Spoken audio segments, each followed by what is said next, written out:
Would it have been embarrassing to display a painting like that on the front porch? My daughter-in-law, Macy, who had sold my prize painting on a flea market app without my permission, stated flatly. My mother had done a colored pencil drawing of Gerberis for me from her hospital bed before she died. That drawing was a memento of my late mother. I know, but I can't hang an amateur drawing because it's too shabby, Macy insisted. Do you think you should talk to me like that, even though you were my daughter-in-law? I said boldly, but Macy was unfazed. She drew her arms across her chest and stared at me. Please consider your position. We will be taking care of you in the future, right? It's that deciding line again. So, you're allowed to sell my belongings without my permission. I'm your one and only son's wife. Think about how much we're going to take care of you, Macy retorted. She gave me one more look before walking out the door, her luxury brand shoes clacking. I'd be moving into a new house alone the next day. Macy knew this and sold the painting to harass me. Henry, my son, and Macy, my daughter-in-law, had sold my belongings without my permission before. I was furious but resigned to the fact that I would never get them back. But I'll never forgive her for selling my mother's mementos. Both Macy and Henry, who was always at her disposal, irritated me. I decided to completely cut ties with my son and his wife when I moved into my new house tomorrow. My husband's son and wife can live in this old house. I am Amy, a 50-year-old housewife. For years, I did all of the housework while working part-time at a factory. I looked after my family, which includes my husband, my only son, and as of 3 years ago, my daughter-in-law, Macy. My mother, who raised me as a single mother, died 6 months ago. She left me a large sum of money from her life insurance policy. I took advantage of the opportunity to purchase a small new house and decided to divorce my husband, with whom I had a strained relationship. The day before I moved in, Macy sold my mother's painting without my permission. When I told my husband we were splitting up, he simply said, "Do whatever you want." During our many years as a couple, our relationship had cooled. I believe neither of us did anything wrong and that what happened was unavoidable. My son and his wife, who lived with us, were the ones who were against my leaving. Who will do the housework if you leave? Aren't you a housewife? My son asked. I am a civil servant like Henry, so I am not like you, who only works part-time, I retorted. It's appalling to hear a mother throw her family out of the house, my son's wife chimed in. They both continued to complain as I was packing. First and foremost, why are you buying a house now? My son questioned. It's the money my mother left me, and it's up to me what I do with it, I replied firmly. When the insurance money arrives, you should put it to good use for your family. A house where you'll live alone is squandering money, my son's wife added. She's right. You should have shared grandmother's insurance money with us, my son insisted. Henry's wife was a brand-obsessed woman who never washed a single pair of underwear and was constantly taking dance, yoga, English conversation, and other classes.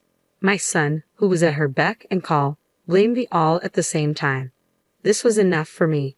My friend Jane, who lives near my new house, invited me over the night I moved in to join her for dinner. Thank you very much. I still haven't unpacked anything, I said gratefully. Jane's house is magnificent. She and her husband both love dogs, so they built a house to accommodate a large dog. In fact, 3 Dobermans are currently resting quietly in the living room's corner. While eating a hamburger Jane had prepared for me, I opened up to her about Henry and Macy. What's the deal with your daughter-in-law? And I'm sorry, but your son is also pitiful, Jane remarked. Henry used to be a stronger person, but now he's at the mercy of his wife. I'm tired of it, I sighed, feeling a sense of frustration. One of the large dogs approached me and nuzzled my feet, as if to console me. It was Hannah, the female of the 3 Dobermans. Hannah is much gentler than my son. All of our dogs are smart and good, I said, petting her gently. Jane, being so good with dogs, used to be a trainer. Her 3 new dogs, although large and scary in appearance, were really gentle and extremely intelligent. They would never attack anyone, but they would bark at uninvited guests if Jane instructed them to. I wish I had a dog as gentle as Hannah is, I remarked. Why don't you get yourself one? I'll train it for you. Indeed, you're free to do whatever you want as of today in your new house. You begin a new life, isn't that right? Jane suggested. I thought so too. Macy and I are moving to my parents' house next month, I shared. At the end of the month, my son called me with surprising news. I had just gotten used to living alone and was starting to enjoy my independence. I reflected.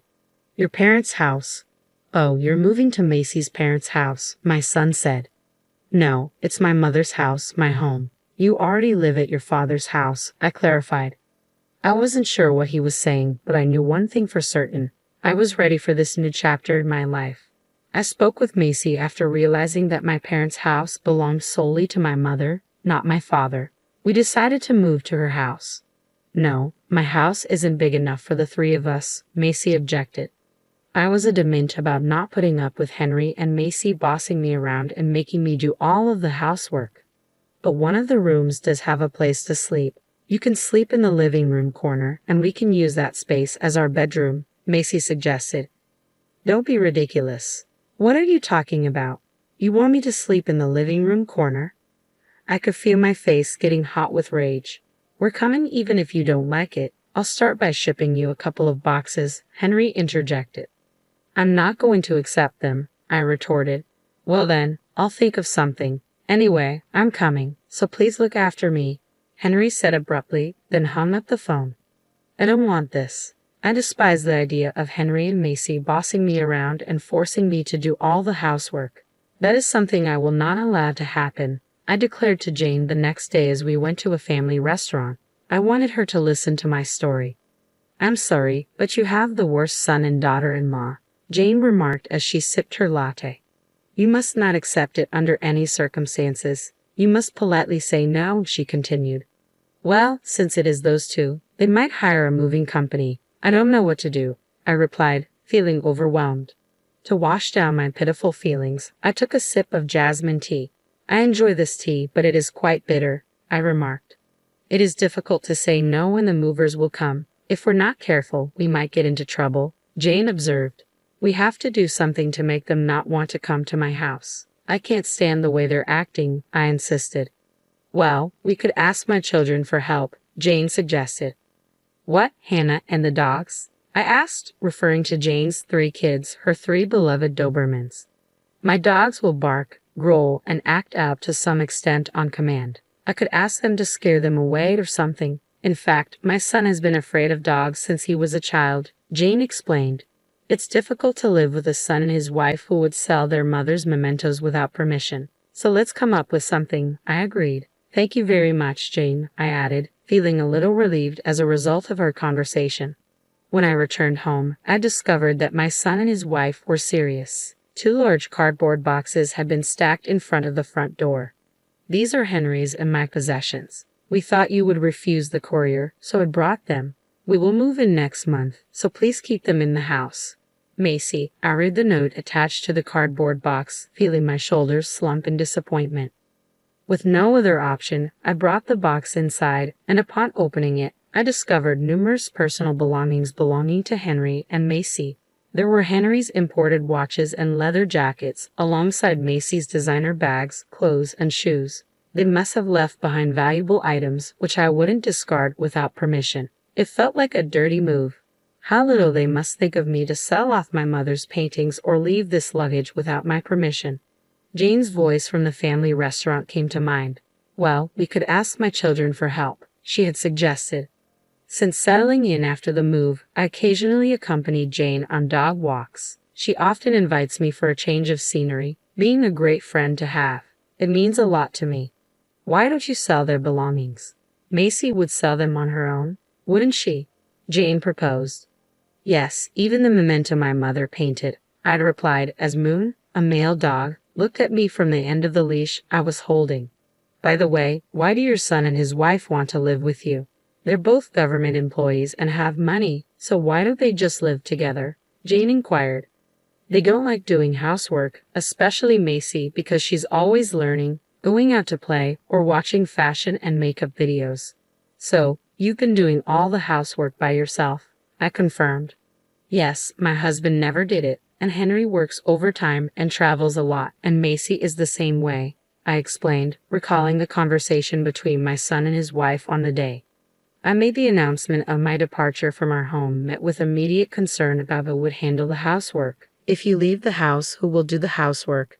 Henry asked. Well, you can, I replied. No, Obviously not. I want your mother to do it. Jane sighed in disgust upon hearing this. It wasn't until a week later that I received several phone calls from Macy, who had been persistently trying to reach me. Your house is quite small, right? Macy finally asked after dozens of calls. Yes, that's what I said. I confirmed. Henry said he saw you with 3 big dogs, and I wonder if 3 dogs like that could live in a small house. Macy expressed her concern. Her fear of dogs struck me then. There are people all over the world who are terrified of dogs. One of them is Henry, I realized. Jane must have been with me when Henry saw her, but he must have been completely distracted by the dogs. I told you it's a small house. If you're worried, why don't you come back and take a look? I suggested. I will. I want to check the inside of the house. Macy's voice unraveled a little. Finally, Macy decided that there was no dog in the house. Anyway, I'll be there this Sunday at 10 a.m., she said before hanging up.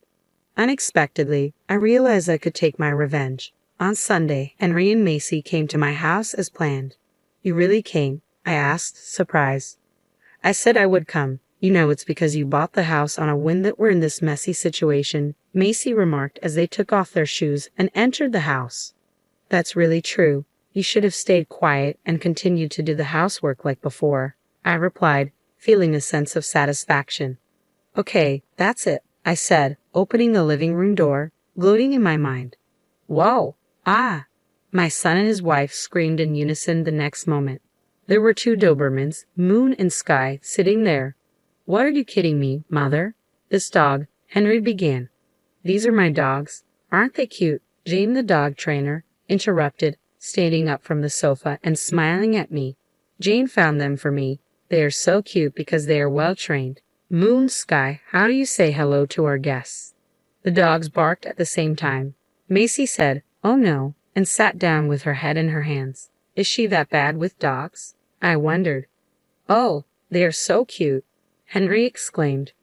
Don't worry, Moon, Sky, play with them, Jane encouraged. At the sound of her voice, the 2 dogs ran over to Henry and Macy respectively. They raised their paws, wagging their tails as if to say, let's play. Stop. Oh no, I'm scared, Macy exclaimed, shaking her head and beginning to wriggle as Moon invited her to play. But Macy didn't understand. I'm scared of dogs, Macy exclaimed, her fear evident as she burst into tears, snot running out of her nose. Oh dear, if you're going to live in my house, you'll have to get along with these kids too. Make them stop, I insisted. Macy's breakdown ruined the makeup she had studied on YouTube and was so proud of. Her mascara was running, and the smudged eyeshadow spread to her cheeks. With this tear-streaked face, she looked like she was about to take the train home. Hey Mom, do something about it, Henry pleaded. Meanwhile, Henry, who had been jostled by the much larger Sky, fell on his backside and began to scoot away. Sky, thinking he was playing, happily jumped on Henry. No, stop it. The dog is too big and scary, Henry cried out. I suddenly looked at Henry's jeans and saw that the color of his crotch had darkened a bit. He was so afraid of the dog that he had peed himself. How pathetic. Moon, Sky, come here. Jane decided it was time to stop and called the dogs. Immediately, the 2 dogs left Henry and Macy and returned to her. Moon, Sky, down, Jane commanded, and with that one word, the dogs lay down at her feet. They really are smart kids, I remarked, feeling proud of my dog's obedience. Until now, even though I've been slaving away at my part-time job and housework, you've never helped me. Besides, when I said I was going to leave, you decided to live on your own. Do you think your mother is stupid? I finally spat out the words I had been holding back as my son and his wife stood up, crying. I left home because I was fed up with you. I am not your housekeeper, I declared firmly. But doesn't that mean you have to? Henry began before I interrupted him. He's a well-trained and smart dog and much gentler than you, I retorted, gesturing towards Moon and Sky, who were calmly lying down. Henry and Macy lacked their usual air of bravado, a husband with a wet crotch and a wife whose makeup was a mess. They made the perfect couple. You also sold off my precious things without my permission. I will never forgive you for selling my mother's painting, I added, looking at Moon and Sky before turning my gaze back to my son and his wife. A house with 2 dogs this big is something we don't want. Henry agreed. That's right, we'll give up moving. So give me back the stuff we left behind the other day, then we'll go home, Macy demanded. They're still in the boxes in the next room. Take it and get out of here, I replied, pointing to the next room. Henry and Macy took a wide turn to avoid the dogs before opening the door. Whoa! They both screamed again and fell on their butts as they saw another Doberman, Hannah, sitting right next to the boxes in the room. Mom, the boxes, please get them, Macy pleaded. I don't want to. You brought them yourself, so take them yourself, I insisted.